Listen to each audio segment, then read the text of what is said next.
Pessoal, boa noite, né? Vamos começando aqui, né? Mais uma live aí sobre correlações clínicas, né? Uma proposta que a gente está conversando quase que semanalmente, né? Sobre assuntos, né? Que são importantes para o nosso dia a dia, para o nosso consultório e que a gente né? Quer compartilhar aí com vocês e mostrar um pouco da visão que a gente também tem, né? Com os nossos pacientes, aquilo que a gente tenta passar, né, Natália?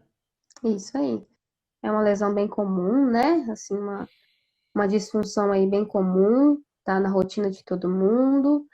Então, todo mundo já viu, já ouviu alguém que tem, alguém que teve, e uma discussão aí que leva o porquê, né? Por que que eu tenho essa. Até foi uma enquetezinha que a gente fez, porque descobriu o porquê da sua lombalgia, né? Porque tem N motivos, e tem vezes que a pessoa passa por aqui e não descobre, né, qual foi o motivo, o que que levou, né, essa disfunção. Então é bem bacana a gente discutir sobre isso aí. Justamente. Eu falo que assim, a gente quando tá falando de lombalgia, né, que foi nossa proposta da live de hoje, a gente entrou em vários aspectos, né, Natália, sobre quais são as hipóteses que nós temos ali com relação a essa dor lombar, né? Que nada mais é, né, É, lombalgia, né? Se a gente for ver o significado disso, né, for ir lá na etiologia do nome, dor lombar, que é uma constatação, né? O paciente ele já chega te informando isso. A gente até brinca, né, que não, é um diagnóstico, mas ao mesmo tempo o paciente já trouxe isso de informação. Então a gente uhum, tem que investigar, né, Natália? Acho que a é, investigação é o que a gente mais gosta de fazer. fazer o nosso diagnóstico funcional, né? Porque a gente vem com um diagnóstico médico, mas nós temos que fazer o nosso diagnóstico, né? A gente faz o nosso diagnóstico, não só o diagnóstico médico, não só o que ele nos traz. Legal. Isso aí. A gente quando fala de diagnósticos, né, eu até separei uma parte inicial, né, Natália, sobre essas tomadas de decisões, né, clínicas e essas etapas que muitas vezes a gente discute, eu acho que é importante a gente colocar. Quando a gente recebe, né, esse paciente, a gente obviamente faz uma avaliação, né? Qual que é o papel dessa avaliação? Colher dados. Eu preciso colher o máximo de dados desse meu paciente.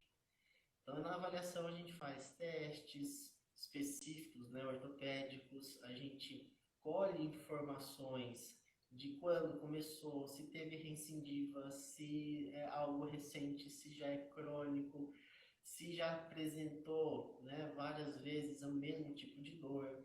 Então, quando a gente faz essa avaliação, a gente investiga até mesmo fatores que são psicossomáticos, né, que eu falo que também está associada à dor do nosso paciente. A gente falou disso na última live, né? Os Uhum, aspectos da dor. E quando a gente vai colocando isso e vai direcionando para a parte lombar, que eu acho mais interessante, é que isso passa a ser um pouco mais específico também com relação à somatização. Então a gente tem que colocar isso sempre, né, em questão durante essa avaliação, né, Natália? sim, com certeza. É, perguntar sempre pro paciente, né? A gente tem que ter essa comunicação com o nosso paciente, não só ali na avaliação, mas a gente tem que ser essa comunicação constante, né? Tudo que o paciente está passando, porque quando a gente vai realizando o tratamento, a gente realiza ali por um período, né? Então, quando a gente está realizando esse tratamento, o paciente pode passar por N coisas. Então, essa comunicação e a gente está colhendo as informações é importante durante todo o tratamento, não só ali na avaliação, né?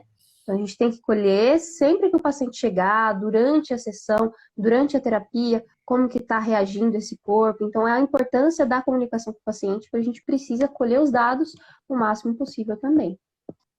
Olha aí, né? Isso é um ponto que eu sempre martelo bastante, né? O pessoal que está entrando aí, que é aluno nosso, fala, caramba, né? Por que eu preciso avaliar toda vez que meu paciente chega? Né? O paciente ele é um paciente novo, mas que a gente já avaliou ele. Né? Eu sempre brinco assim, né? Isso aí. Toda sessão é um momento de avaliação, de reavaliação. Então isso é feito, né, como a Natália colocou, de forma contínua. Então a gente está sempre olhando e revisando aquilo que a gente fez inicialmente com o nosso paciente para ver se eu tenho um processo evolutivo nisso. Então, a avaliação ela não é só naquele primeiro momento. Na verdade, eu preciso reavaliar constantemente. Eu tô com a Dani aqui Exatamente. perguntando. Ah, tá. Beleza, eu vou melhorar meu som aqui, galera. Pera aí, só um pouquinho. Vê se vai ficando melhor aí. Melhor? Mais alto? Aumentou. Mas se você quiser aumentar um pouquinho Fechou. mais, Ainda dá, né? aí, ficou bom. Aí, Fechou? Beleza. fechou. Aí, quando a gente está nesse processo avaliativo, eu acho que ele é importante a gente sempre investigar não só aquilo que está especificamente na lombar do meu paciente, né? Quais são as alterações biomecânicas que isso traz, né? O que o paciente traz, na verdade, de informação nesse sentido. Então, esse momento avaliativo ele é primordial, ele é fundamental para que a gente possa desenvolver todo esse processo de forma coerente, né? Então aí a gente começa para uma outra etapa, a gente parte para ir para análise desses dados, né? Fui lá, fiz a avaliação, já colhi todos os dados que eu precisava, preciso fazer uma boa análise agora para eu poder realmente chegar e falar, opa, né? O que meu paciente apresenta? Quais são as queixas, né, obviamente, e o que isso tem de correlação com tudo aquilo que eu encontrei no meu paciente. Senão a gente acaba ficando, né, meio perdido. Então, avaliação, análise dessa avaliação. Isso tem que sempre ser feito. Depois, a gente tem que traçar, na verdade, o que a gente fala de diagnóstico, né? Que é a parte que eu falo que ela é complicada muitas vezes, porque ali a gente está testando hipóteses, né, na Tem vezes que avaliação. ela demora um tempo, né? Tem vezes que não é na primeira sessão ali que você vai conseguir é, chegar, tem vezes, no ponto específico, né? Porque tem vezes que o paciente vai trazer outra informação que muitas vezes ele não lembrou no dia da avaliação. Ele vai trazer outro ponto que ele esqueceu de falar, uma outra dor que ele esqueceu de mencionar. Então, tem vezes que a gente tem que fazer essa análise, né? Sim. E como a gente faz isso de forma constante, né? Então a gente está sempre pensando assim, nossa, tá, fechamos um diagnóstico, né? Qual que é o prognóstico que esse paciente tem? Ele é fechado 100%, né? Será que eu consigo determinar qual que é a evolução máxima desse meu paciente num primeiro, né, de repente, numa primeira sessão? Isso é um ponto de questionamento, né, que eu faço sempre para mim mesmo. Poxa, será Uhum. que eu tenho essa capacidade? Não, você, a partir de agora, consegue chegar até aqui, mas de repente ele pode evoluir mais. Aí a gente volta para a avaliação, né? Reavalie seu paciente. Será que o prognóstico dele não pode melhorar, né, ao longo dessas sessões? Então, pontos que a gente questiona, né, Natália? Sempre. Sim, a reavaliação, ela é importante quanto a avaliação. E aí a gente começa a realmente falar assim, conseguimos fazer todo esse processo, né? Avaliamos, analisamos, demos diagnóstico, prognóstico, agora a gente precisa escolher as ferramentas de tratamento. Que aí a gente sempre coloca aquilo que é realmente o melhor para o nosso paciente. Pensando de novo na avaliação, né? Então a gente está sempre voltando lá, né? Quais foram os dados que nós escolhemos. E aí, quando a gente começa a pensar em tratamento, aí o nosso leque é muito grande, né? Como fisioterapia, né? Vamos pensar que a gente tem várias formas de abordar esse paciente com dor lombar, né? Que eu posso chegar num bom resultado, que é o nosso último ponto quando a gente fala de decisões clínicas e desse processo avaliativo. Então, o resultado, como é que a gente mede, né, Natália? A gente está lá assim, poxa, eu vou comparar com a avaliação, né? Então, os dois Exatamente. dados que a gente faz, a gente reavalia, né? Né? E o próprio paciente, ele vai relatar muito isso, mas muitas vezes ele não tem percepção da mudança, porque ele só vai Isso. perceber muitas vezes a dor, estava doendo, parou de doer. Mas a mudança, o que que a gente trabalhou ali, né? A gente vai citar muitas correlações clínicas, então não é só lombar, né? Tudo que a gente trabalhou, então a comunicação do paciente que eu não canso de falar, que a gente tem que se comunicar, tem que explicar para o paciente, tem que falar como que foi o tratamento, o que que a gente está trabalhando para ele se conhecer. E um ponto que eu acho assim, interessante e importante na avaliação mesmo Muitas vezes é uma foto, é um vídeo que você faz para o paciente ver como que isso está acontecendo nele. Por mais que ele tenha, às vezes, percepção corporal, mas nem sempre aquela percepção, né, é a mais correta do que está acontecendo. Então isso também serve Exatamente. de documento, né? Para a gente No poder RPI a realmente gente vê somar. muito isso, né? No RPI, no RPG, tem, né, esse costume mesmo de tirar foto do antes, depois, né, em várias posturas, várias posições, e a gente consegue observar isso. O que que a pessoa vê? Ah, ela vê só que está inclinado mais para o lado direito. Mas tem N coisas que a gente pode observar ali que a pessoa nem se deu conta. Nossa, o lado ali, né, a região diafragmática, região de costela, o arco costal estava mais alto de um lado, do outro, a pessoa não vai percebendo esse aspecto, né?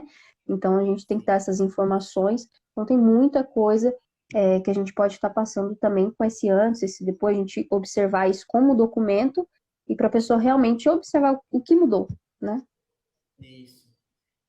Eu falo que muitas vezes essa percepção de melhora, ou até mesmo a percepção da avaliação, vamos voltar lá nesse ponto, é, a gente está buscando muitas vezes nesse processo avaliativo, não é só aquela dor específica, né? No caso, hoje a gente falando dessa lombalgia, a gente tem que investigar o porquê que aquela região está em sofrimento. Acho que é importante a gente frisar isso, né? Nossa, por que que aquilo ali, né? Por que que aquela estrutura especificamente tem dor? Por que que ela está sobrecarregada? Né? Eu acho que a nossa busca, né, dessas correlações vem Uhum, disso, né? Por que que aquilo ali, né? Por que que aquela região sofre? né? Eu costumo dizer que a gente sempre tem que achar o porquê. Ah, eu tô com dor no meu joelho. Por quê? Ah, porque eu joguei bola há muito tempo. Ah, mas você não jogava bola antes? Mas por quê? O porquê? O porquê? A gente tem que investigar o porquê e achar essa resposta desse porquê, né? Porque aí a gente vai Sim, achar a origem e a partir disso a gente consegue ter um bom equilíbrio, né, muscular, um equilíbrio em tudo, voltado a tudo isso. mesmo. Até a Geisa colocou aqui, né? Nossa, minha postura já é errada, né? Será que isso tem influência na nossa dor? Tem, né? Lógico que tem, a gente tem que analisar ela e entender o porquê que ela tá te sobrecarregando, né? Eu lembro que você colocou ali a lombar e o ombro, né, Geisa? Então, por que será que a minha postura também tem essa correlação, né?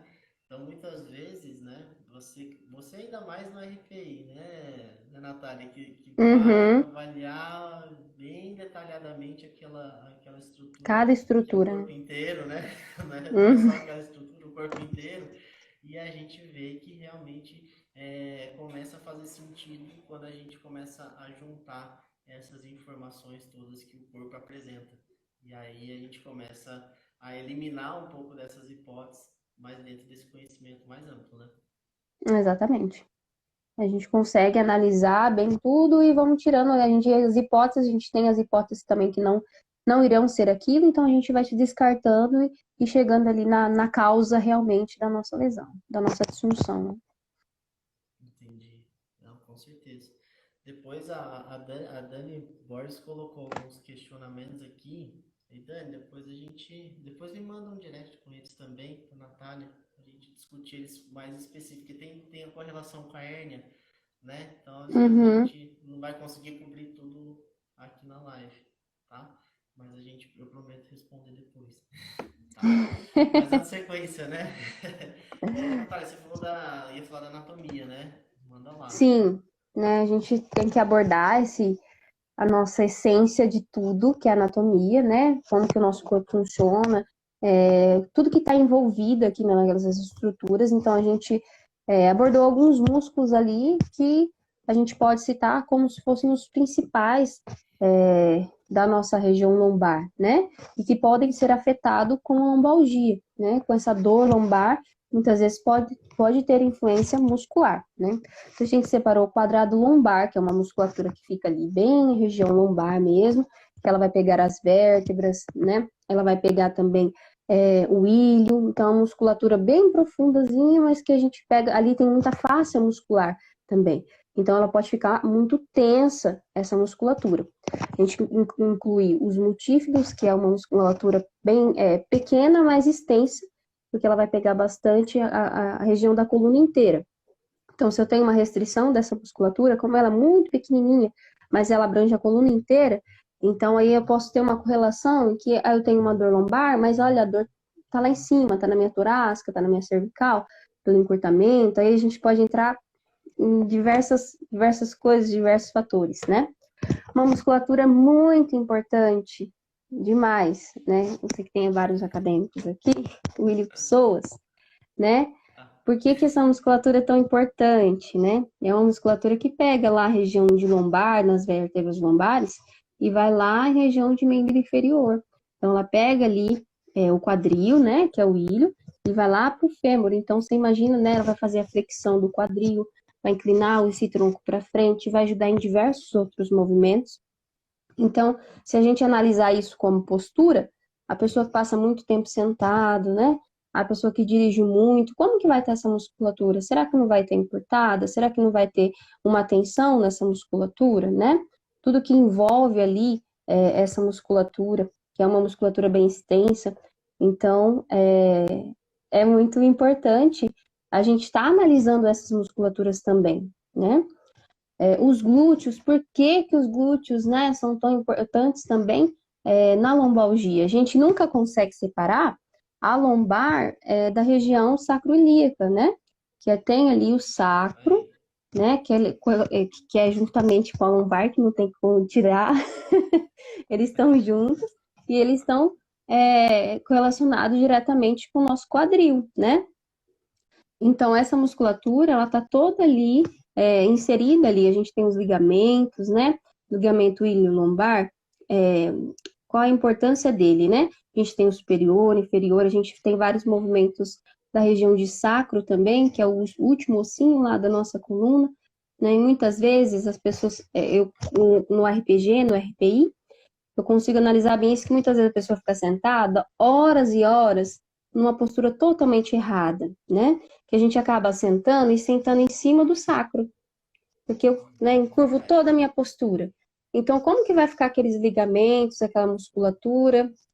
Isso vai ter como consequência uma dor lombar, né? A gente tem que pensar não só nos músculos, mas a quantidade de ligamento que a gente tem naquela região, sacroiliaca ali é muito grande.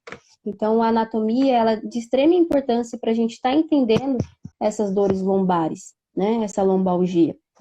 Outro músculo muito importante é a parte abdominal ali, né? O reto do abdômen. Mas o que tem a ver meu abdômen com a minha lombar? Meu abdômen fica na frente, minha lombar fica atrás, né? O reto do abdômen, ele começa ali na região de externo e ele termina lá no pubis, né? Que é no quadril. Então, se eu tenho um encurtamento ou a fraqueza desse músculo, ele vai diretamente influenciar nessa região de lombar, né? Muitas vezes a pessoa tem uma fraqueza muito grande de abdômen e ele faz uma estabilização muito importante de região lombar, né? Normalmente, quem tem uma fraqueza abdominal, que não consegue levantar ali as duas pernas, né? A gente faz vários testes, que a gente vai entrar nisso depois, tem essa fraqueza, não tem estabilidade, a gente precisa ter uma estabilidade muito grande em região lombar. Então, muitas pessoas têm essa fraqueza, que é muito importante para a estabilização da nossa lombar, né? E aí influencia muito a nossa biomecânica. Como que a gente vai trabalhar, como que vai ser esses nossos movimentos e o movimento que a lombar faz, né? Quais são os movimentos dessas vértebras lombares? O que ela pode fazer, né? Quais as inclinações? A gente tem muitos movimentos ali, né? Bastante, bastante, né? Essa questão biomecânica, eu acho que o pessoal tava tirando sarro ali, que eu gosto muito dele pessoas mesmo, e gosto muito mesmo, viu, gente? Eu acho que ele é um músculo extremamente importante para nossa para nossa dinâmica lombar, né? Não tem o que discutir. Ele é extenso, né? Ele está ali em toda a região lombar, não só pensando na estrutura da lombar, mas também visceral. A gente vai falar disso também um pouco mais para frente. E aí a gente tem essas relações, né? Essa correlação da anatomia com as nossas estruturas ósseas, né? Que vão compor, né, todo esse sistema, né, músculo-esquelético, dos músculos, os ossos, os tendões e tudo, que vão, né, ter movimentos específicos, né? Eles vão ter ações específicas de acordo, né, com cada região e cada estrutura. Quando a gente fala de biomecânica, eu acho que é importante a gente entender que a gente tem mobilidade na lombar, obviamente, mas a gente tem que saber onde ele vai fixar, quais são os tipos de lesões que podem acontecer. Dentro da osteopatia, né, a gente fala muito dessas lesões em extensão, que é esse movimento onde a lombar tende a ir para frente, né? Eu falo que é onde a gente tende a empinar um pouquinho, né, o seu bumbum. A gente tem as lesões de flexão, que tende a ficar um pouco mais reta a nossa lombar. Tem as lesões que são, né, neutras, que a gente fala que tem as inclinações que vão estar mais correlacionadas com as nossas escolioses, né, de repente lombar. E aí a gente tem que começar a perceber como que é a importância, né? A Natália colocou ali dos ligamentos iliolombares, né? Poxa, extremamente importante. Se o meu ilíaco, né, se o meu quadril, ele tem uma posição, né, isso fixa de alguma maneira por musculatura, a gente vai ter alteração na nossa lombar. Então, olha só, né, a importância do nosso quadril, né, exercendo forças, né, através de ligamentos, nem só nos músculos, né, mas nos ligamentos ali na Uhum. nossa estrutura lombar. Então, quando a gente começa a ver isso, você fala, opa, né, quem que está exercendo força sobre quem, né? Será que a lombar tem a capacidade de jogar tanta força no ilíaco, assim, de tracionar o meu ilíaco, né? Vamos analisar, né, o tamanho da estrutura e a força que ela tem. E aí a gente começa a ver que isso pode muitas vezes até influenciar no jeito que a gente anda, né? Na nossa marcha. Olha Muito. só a importância, né? E aí a gente vai fazendo tantas correlações, né? Anatômicas e biomecânicas, que a gente começa a ver que não tem como a gente realmente fazer um tratamento muito isolado. É o que a gente sempre discute, né? Nossa, eu vou tratar a lombar do meu paciente. Mas às vezes nem sempre, né, de início eu estou tratando em cima da lombar. Isso é o que muitas vezes no consultório a gente, o pessoal fala, não, mas peraí, minha dor está na lombar. Por que você não vai Uhum. lá no meu tórax? Né? Por que você está indo aqui no meu quadril? Né? Às vezes, por que eu estou lá no ilipsoas, né? Que o pessoal tira tanto, né? Que eu falo que isso está tudo correlacionado biomecanicamente. E eu tenho um ponto que eu gosto muito e eu acho interessante a gente analisar, é que muitas vezes o nosso tórax também é um grande vilão. Né? É uma região de pouco movimento, né? Muitas vezes ele gera sobrecarga tanto para cima quanto para baixo. Então isso a gente tem que analisar praticamente sempre, né? Uhum. Dentro das Sempre. nossas avaliações. Né? Porque ele pode também estar exercendo algum tipo de força que pode sobrecarregar, né? No caso hoje, nossa lombar, causando dor, nossa lombalgia. Então, biomecanicamente, a gente tem muita coisa para a gente colocar, né, em análise durante o nosso processo avaliativo e aí começa a ficar mais interessante nossa análise, né, de dados. Porque aí a gente já juntou anatomia com biomecânica. Aí a coisa começa Exatamente. a ficar um pouquinho diferente, né? Que eu acho que é bacana para a gente poder desenvolver um pouco mais a nossa avaliação, ampliar um pouco mais aquilo que a gente está investigando, né? E poder muitas vezes mostrar caminhos e soluções diferentes para o nosso E paciente. quebrar a cabeça um pouco com isso, né? A musculatura, que musculatura que está influenciando para ter essa rotação, né, vertebral? Que musculatura está influenciando para ter uma retroversão, né?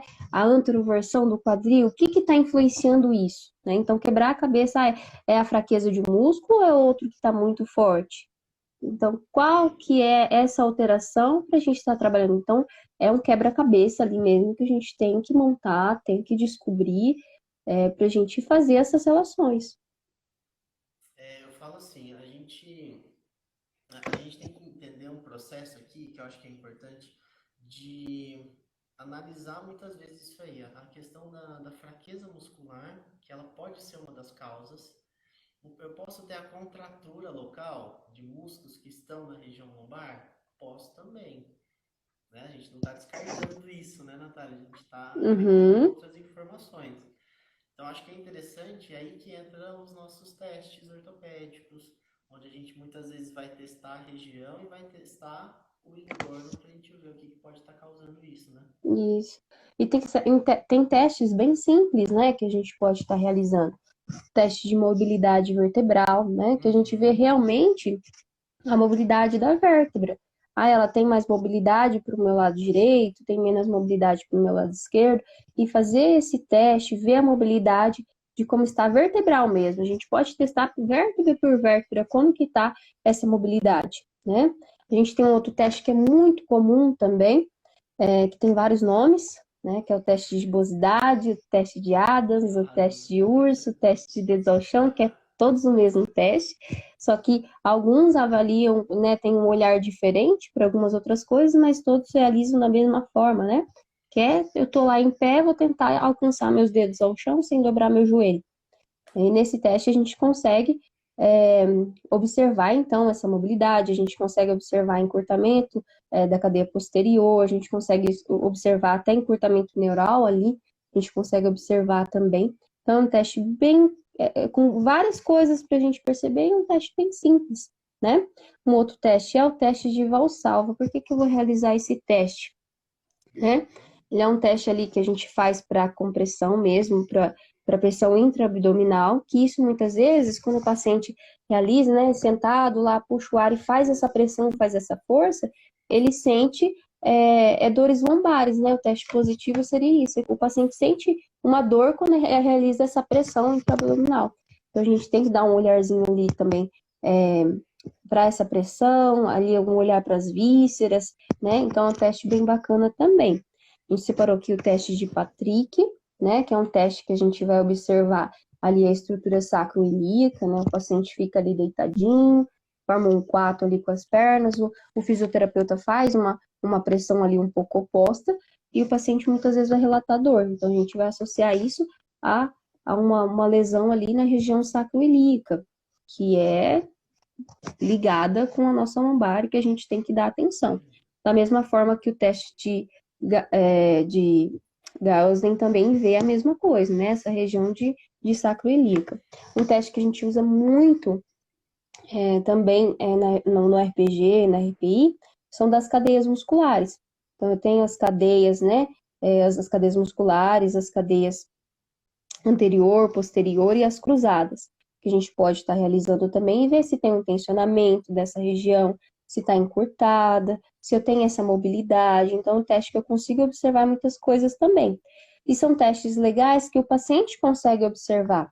Porque como a gente vai voltando lá na nossa avaliação, muitas vezes a gente realiza esses testes de novo lá durante as sessões, né? Então a gente está realizando, o paciente, nossa, não conseguia virar para esse lado aqui, tinha muita dificuldade, não ia, estava travado, e eu consegui ganhar essa mobilidade. Então também é uma coisa de fácil visualização para o paciente perceber, né? Nossa, eu não conseguia encostar ali meu pé no chão, porque eu sentia, minha mão no chão, porque eu sentia muita dor. Nossa, eu não podia fazer o 4 ali com a minha perna, que, nossa, morria de dor. E agora eu consigo realizar. Então, a importância desses testes para a gente ter a visualização, mas para os pacientes também observarem os movimentos e ter essa percepção. Eu falo que é um jeito interessante do paciente realmente falar assim, nossa, né? O tratamento está surtindo efeito. Eu acho que Isso. é um dos pontos interessantes. Os testes ortopédicos, eu falo que muitas vezes, não muitas vezes, sempre, ele vai colocar à prova aquelas hipóteses que nós temos, né? Tanto que a gente não Uhum. colocou só testes da lombar, né? A gente pensou em Exatamente. outros testes que também trabalham a região. Por que que eu vou olhar a gibosidade no meu paciente, né? Poxa, será que aquele tórax também não está me influenciando, né, nas queixas? Será Uhum. que a sacroiliaca também não tem essa correlação? Até porque quando a gente pega pontos gatilhos, a gente vai ver estruturas do entorno, como a gente, né, deixou separado aqui também, tem toda uma correlação muscular que também pode estar correlacionado. Então, às vezes, a gente vai fazer um teste ortopédico, fala, peraí, mas por que esse teste também não está dando positivo ou negativo, né? Analisar dessa forma, qual que é a alteração que está fazendo isso? Então, analisar esse conjunto, a gente vai montando um pouco do quebra-cabeça, né? A gente foi lá para a revisão anatômica, um pouco da biomecânica, os testes que colocam à prova um pouco da biomecânica, e aí a gente consegue, né, entrar com o nosso tratamento, porque a gente conseguiu eliminar um pouco dessas hipóteses, né? Então, acho que é Achou as super, pecinhas, super agora tem que importante. montar. Agora tem que montar. Só que aí a nossa ideia não é, né, a gente falar de um tratamento específico, né? Sim. Até depois eu vou responder aqui no final, Geisa, a tua pergunta sobre essas manipulações, os estralos que fizeram. Eu vou no finalzinho eu te respondo bem. Quando a gente começa a fazer correlações, né, que é a nossa ideia, é justamente pegar todas essas hipóteses e começar a raciocinar em cima delas. Então a gente tem que entender para onde vai o que, né, com relação aos pontos gatilhos, né, que eu acho que é um dos pontos importantes, quais são as relações viscerais, quais são as correlações nervosas, como é que isso tudo tem influência, né, sobre aquela região que a gente está avaliando. Então, quando a gente começa, né, Natália, a discutir isso, a coisa vai meio Vai longe. que vai longe, porque é onde a gente realmente precisa entender, como que é cada uma dessas correlações para daí eu conseguir aplicar isso no meu paciente. E muitas vezes tem até relações emocionais também, né? Voltada a Isso, isso. Então eu tenho que ter um olhar para isso também. Porque tem várias coisas que podem influenciar ali. E uma delas também é fatores emocionais. sem dúvida, sem dúvida. A gente faz parte da minha avaliação já, né? Questionar como é que tá, né, o emocional do meu paciente. Mas não só para saber se tá tudo joinha ou se não tá. Mas muitas vezes eu tenho que entender se isso, né, ou se essa situação pode ter correlação com o que o meu paciente passa naquele momento, né? E isso realmente vai fazer com que eu tenha também um diferencial, né? Eu sempre falo, o ser humano não é feito de carne e osso, se fosse só carne e osso, era só tratar o corpo e estava tudo certo, mas a mente é importante. E ela tem uma capacidade enorme, e a gente só não sabe, né? Mas tem. Exatamente. A gente Muitas estuda vezes o para saber. paciente, muitas vezes o paciente até tem essa consciência, né? Ele fala assim, ah, travou minha lombar, mas ele tem consciência que também é um fator emocional, né? Tem outras coisas envolvidas ali, mas que o fator emocional foi a chavezinha que explodiu tudo isso daí, né? Que foi o fator emocional. Então, o paciente também, muitas vezes, ele tem essa percepção. Alguns não, mas alguns têm e chegam com essa percepção. Isso. É um fator interessante a gente colocar, né? A gente até tá dando um pouco de tempo para isso, mas se a gente realmente conseguir investigar, você fala, tá, tudo bem, tem fator emocional envolvido. Tem um recurso para auxiliar meu paciente? Sim ou não, né? Se não tem, eu vou encaminhar, né? Provavelmente eu vou encaminhar para um psicólogo, para um psiquiatra. Eu preciso que ele tenha, né, uma ajuda nesse sentido. Ótimo, isso vai ajudar nosso tratamento também, né? Então, né, eu costumo falar, eu trabalho com micro, mas nem por só trabalhar com a micro eu tenho a capacidade, né, de resolver tudo do meu paciente, É, né? Eu preciso trabalhar em exatamente. conjunto com os outros profissionais sempre, né, para que ele Hum, possa evoluir da maneira adequada. Exatamente. Para Então, ter isso essa evolução, ele precisa descobrir, ele precisa resolver esse conflito, né? Para ter essa melhora por completo do paciente, né? Essa melhora disso, a gente precisa resolver esse conflito. Então, o paciente, ele tendo essa percepção, ele consegue resolver o seu conflito e seu corpo consegue entrar em harmonia. dá uma live só sobre isso, né? Se a gente ficar na Dá. parte emocional, dá uma live tranquilo. Então, assim, um ponto que eu gosto muito de falar, que eu acho interessante, são essas correlações viscerais, né? Natália também, eu sei que sempre investiga isso nos seus pacientes.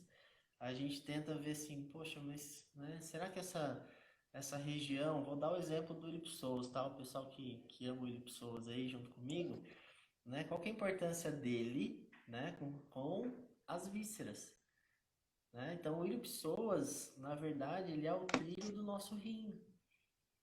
O rim fica, né, fazendo o seu movimento ali em cima do psoas.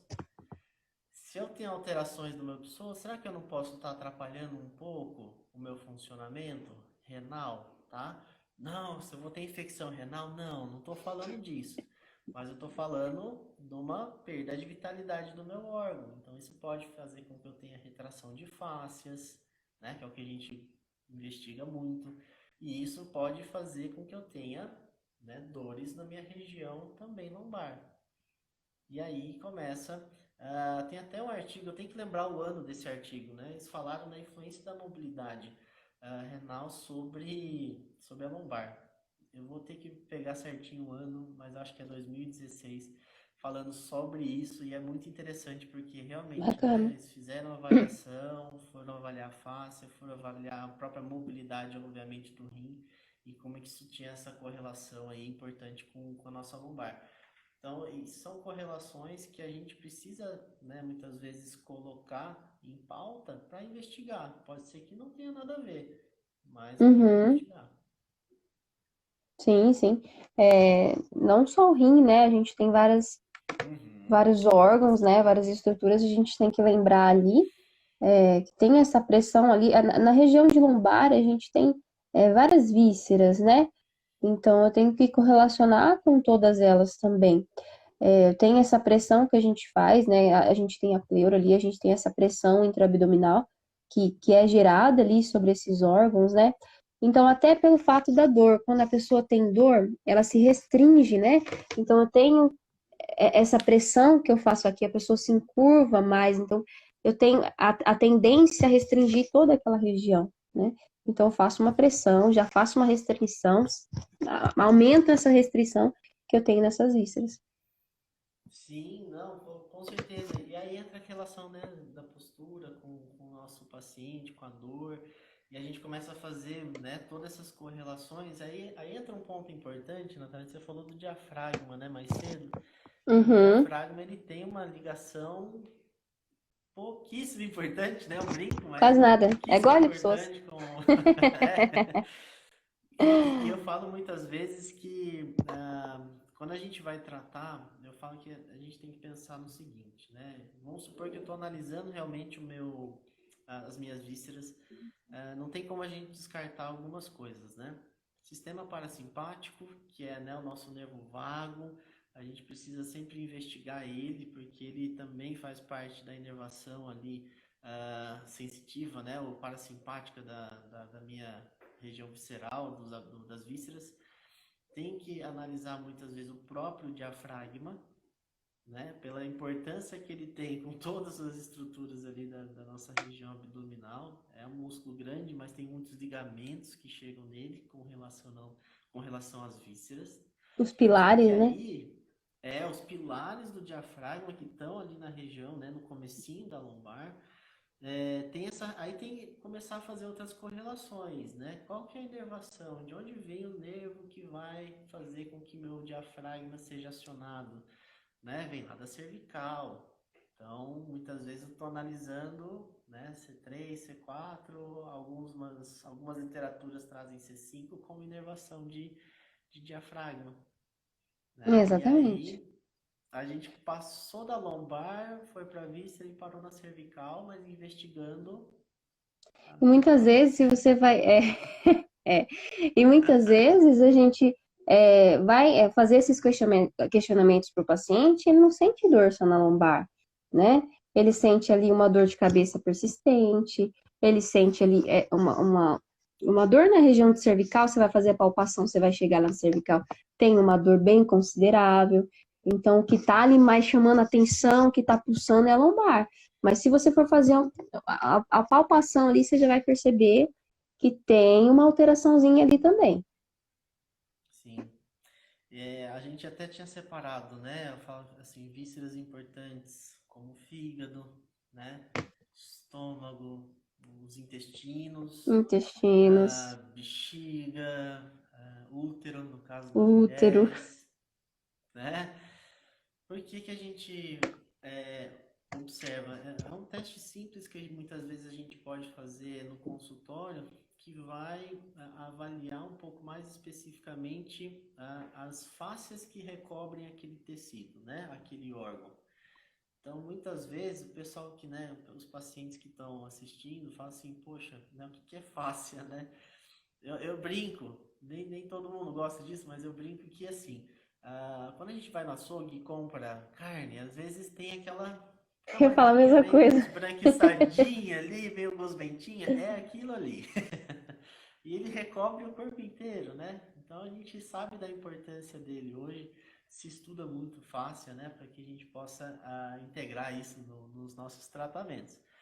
Então, quando a gente começa a fazer esses testes mais específicos, a gente pode perceber muitas vezes que eu posso testar uma víscera e aquela dor diminuir. Isso é um hábito que eu tenho ali no consultório. Eu vou para o abdômen, testo todo ele, depois eu vou deixando mais específico, né? Poxa, eu tenho que investigar, vou investigar o intestino grosso, vou no delgado, vou no estômago, até a gente muitas vezes achar uma víscera, né? Que pode estar aliviando, né, a dor quando você faz o teste. Eu associo Uhum, ele com um teste de gibosidade, vamos dizer assim, entre aspas, mas é um teste de mobilidade que eu faço e testo, ou muitas vezes testo no movimento de dor do paciente. Também é uma forma diferente de fazer uma investigação, né, de víscera, né, e correlacionar com os movimentos que já são ruins para o paciente realizar. É um exemplo, né? É um exemplo. sim. Muitas vezes até eu já atendi vários pacientes, vários casos assim mesmo. Muitas vezes eu ia trabalhar ali, porque quando eu atendo lombar, eu nunca consigo trabalhar só lombar, né? Então eu começo, tem vezes que eu começo ali em região cervical. Então, eu vou observar como que tá a tensão cervical, vou observar aquilo aqui. Muitas vezes eu estou liberando a região cervical, o paciente já relata alívio de dor lombar, né? Então, a gente acha essa correlação aí. É, já atendi vários pacientes com muita enxaqueca, muita dor de lombar. Uhum. Então, a gente faz muitas vezes uma liberação de crânio, né?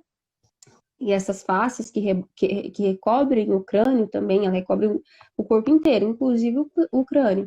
Então, a gente faz uma liberação daquela face de crânio, tem um alívio dessas dores relacionadas, dor de cabeça relacionada à dor lombar, que já tem mesmo esse alívio. Eu já atendi paciente que ela mascava muito chiclete, e Olha aí. ela tinha muita dor lombar, a ponto assim dela andar, sabe? Puxando a perna, ela super nova, a ponto de puxar a perna. Eu fiz uma liberação em ATM, né? Na Uhum. articulação aqui, eu fiz essa liberação e a paciente relatou a melhora. Eu mexi aqui na boquinha dela e ela relatava imediatamente a melhora lá na lombar. Então, a gente Sim. tem que olhar essas correlações como uma está relacionada com a outra. Até porque a TM, correlação com cervical alta, aí tem o sistema ligamentar que a gente, né? A gente Uhum, obviamente investiga por conta dessa correlação um pouco mais longe. Então, isso tudo, né? A gente está falando da lombalgia, né? Mas a gente vê que a gente não precisa só investigar. Imagina se eu ficasse, né? E você ficasse com os testes específicos somente, né? Às vezes a gente não encontra algumas saídas, né, é, para essa queixa. não E ia aí ter isso melhora, né? me instigou É, muito a ficar procurando essas hipóteses, né? Nossa, peraí, o que está acontecendo com esse paciente? é o A gente porquê. começou realmente é o porquê. A gente tem É, que estar buscando isso o tempo todo. E aí você começa a acrescentar algumas outras, né, hipóteses e você começa a testar elas. A gente até é, separou, né? Eu deixei o diafragma aqui importante, deixei também o rim, né? Que tem essa correlação também com a nossa lombar, pensando no psoas, né? Que a gente já falou. Mas se a gente for pensar em inervações, também a gente poderia pensar lá no tórax, né? Que isso também vai me trazer algumas informações para a região, né? Principalmente de T5, T10, a gente pode correlacionar com as estruturas que estão ali também, que não é só o rim, mas que tem ligamentos com estômago, com fígado e com, né, todo o sistema também muscular, pensando ali principalmente no psoas. Então, quando a gente coloca isso, até já adiantar aqui, o pessoal que tiver interesse com o nosso mapa mental, né, e as nossas cadeias lesionais, a gente deixou 2 cadeias lesionais e um mapa mental, né, deixa um direct pra gente ali no final da live que a gente manda pra vocês, né, só pra não esquecer de falar isso, tá?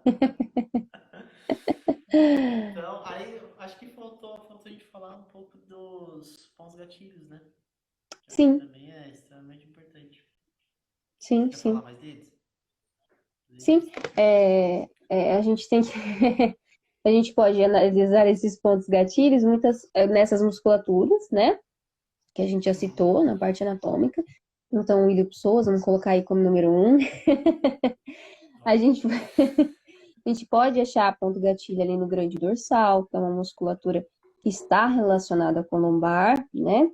O latíssimo dorso, a musculatura ali que abrange todas as nossas costas, né?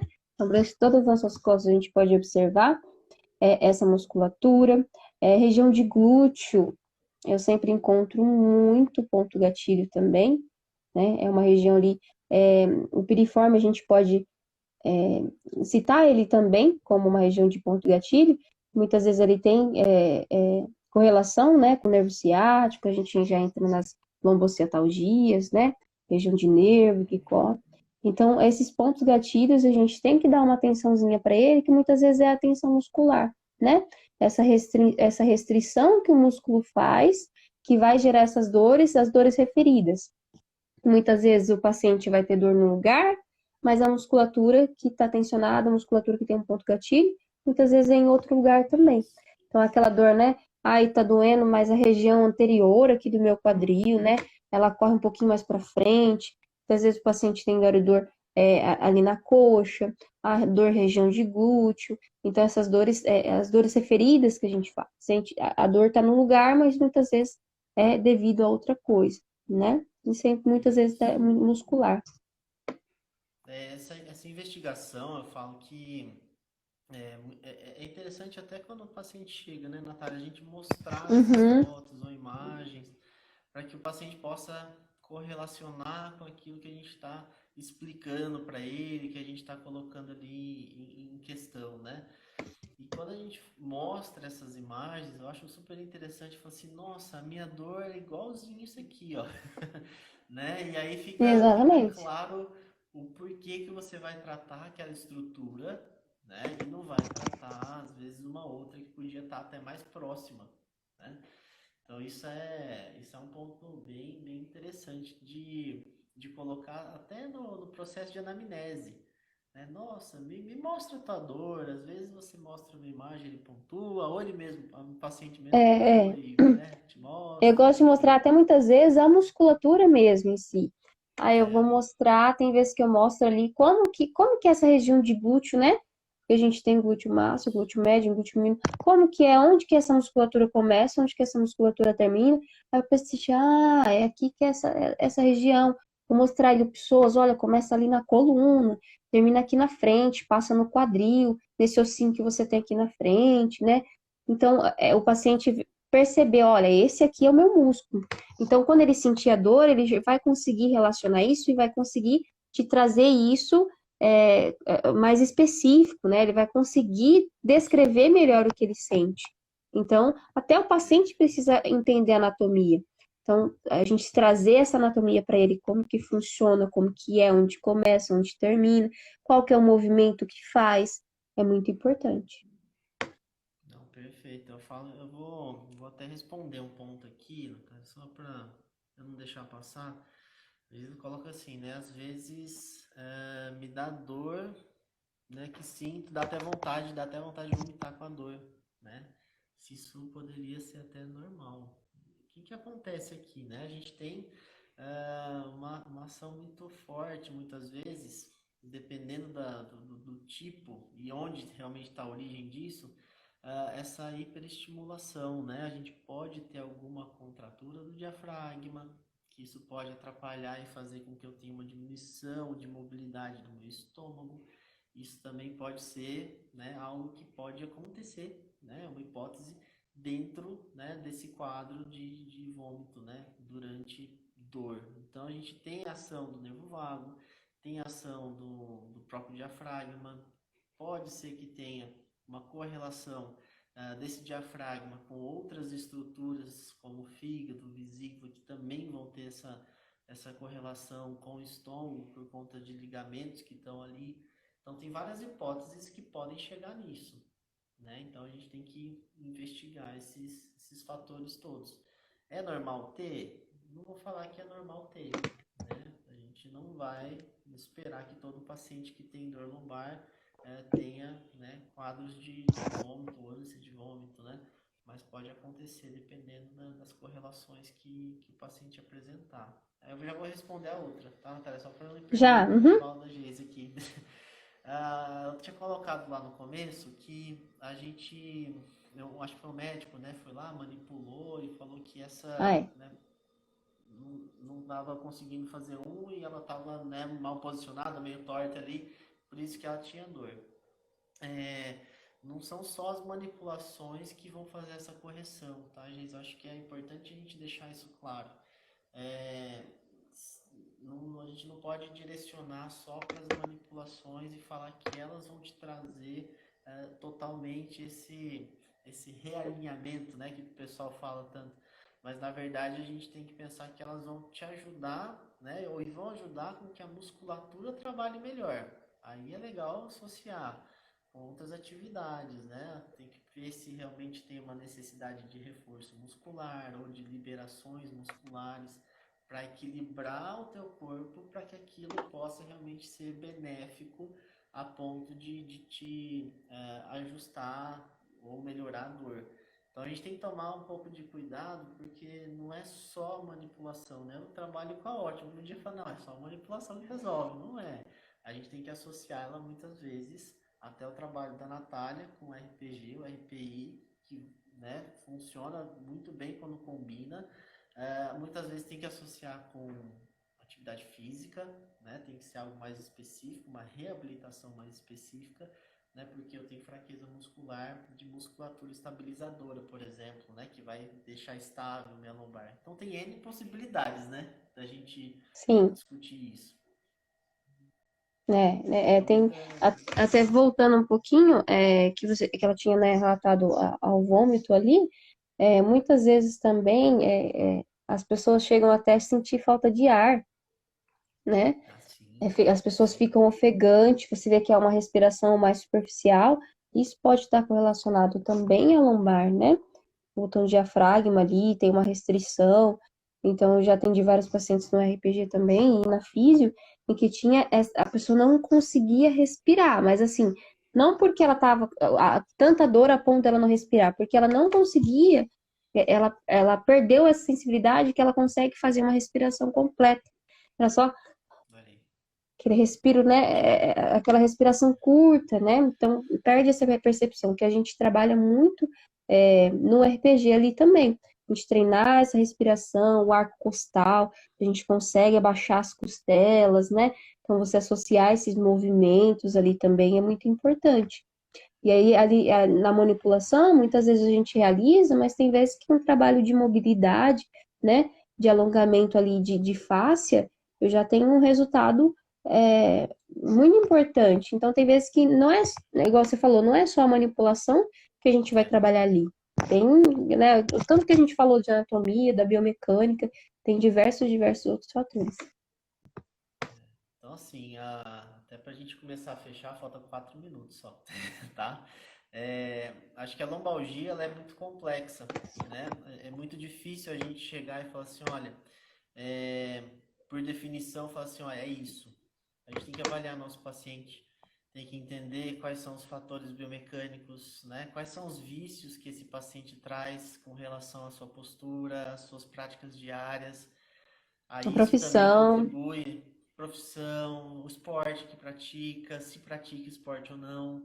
Então, muitas vezes a gente precisa fazer toda essa investigação, sempre lembrando, né, da anatomia, da biomecânica, própria fisiologia, para que a gente possa, né, chegar às conclusões mais individualizadas, personalizadas para aquele nosso paciente. Então, acho que a lombalgia, né, entender que eu posso ter fraqueza muscular, assim como eu também posso ter contratura muscular. E os dois podem me dar, né, dores na região. Exatamente. Então, a gente tem que fazer essa investigação. Acho O que é isso. equilíbrio muscular, a gente tem que ter equilíbrio em tudo nessa vida. Então, Em tudo. o equilíbrio muscular ali a gente tem que ter. No RPG a gente trabalha muito isso, né? Ter o equilíbrio anterior, posterior, cruzado entre uma musculatura e outra. Isso aí. Pessoal, agradecer, né, por quem participou, agradecer a Natália sempre, para a gente poder estar aqui quase a cada 15 dias, né, por enquanto, fazendo nossas lives. A nossa próxima live daqui 2 semaninhas sobre joelho, né? Foi a segunda mais votada da enquete. Então, né, daqui 15 dias, fiquem atentos aí que a gente vai anunciando. E, de novo, quem quiser nosso mapa mental e os nossas cadeias lesionais, manda um direct que a gente vai encaminhar isso aí para vocês. Natália, obrigado mais uma vez e até a próxima, né? Até a próxima. Eu que agradeço aqui. Muito importante trocar experiência, conversar um pouco e a gente sempre evoluindo.